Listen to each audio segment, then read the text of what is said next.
Mayroon tayong viewers mga idol na nagtatanong sa akin tungkol sa PK10 Junior ano. So platinum ito mga idol. So ito idol ay nakaset na siya para pang video okay.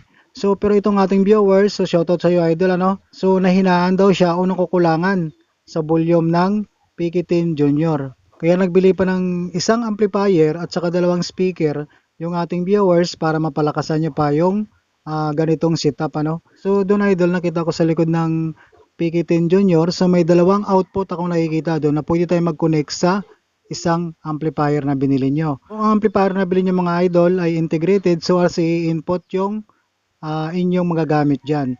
So yung isa idol nakikita ko dyan ay 3.5, tapos yung isa ay RCA jack. So halimbawa mga idol, kung gusto nyo connect sa amplifier nyo, so ito lang gagawin natin mga idol na connector na gagamitin. So pagpilian nyo na lang idol kung saan dyan yung gagamitin nyo, yung 3.5 to dual RCA or RCA to RCA jack. Itong connector na pinapakita natin mga idol, ito ay 3.5 to dual RCA. Ano? So magagamit din natin ito idol sa output ng inyong PK10 Junior. Ano? So ito lang idol ang gagawin natin.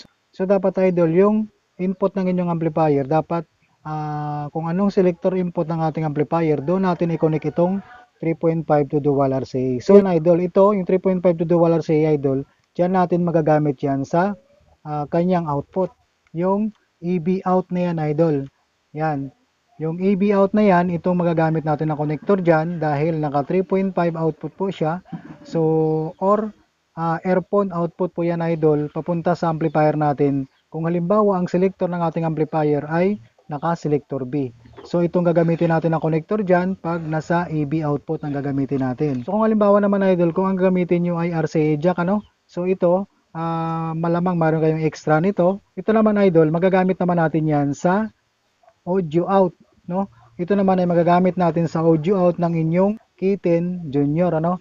So yan idol, kung nakikita mo yan, audio out, left and right channel. So ganun lang din ang gagawin natin idol. Ito yung pinakadulo ng ating RCA jack, dyan natin i-output, tapos i-input lang din natin sa ating amplifier. So magkakaroon na tayo dyan idol ng link o magkakaroon na tayo ng signal dito sa pangalawan yung amplifier. So mapapalakasan nyo na kung ano ang pinapatugtog nyo dyan sa K10 Junior nyo, ganoon na rin ang link na ipapasa dito sa inyong amplifier. So ilang idol ang gagamitin natin. Kung naka audio out kayo, so itong RCA jack ang gagamitin natin.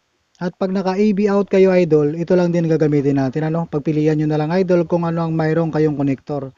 So yan lang idol, makukonect nyo na yan yung inyong K10 dito sa amplifier na nabili nyo. So ito mga idol, kahit anong mabili natin dito mga idol, katulad nitong 3.5 to dual RCA or RCA to RCA, magagamit pa rin natin yan dahil yung inyong PK10 idol ay dalawang output niya.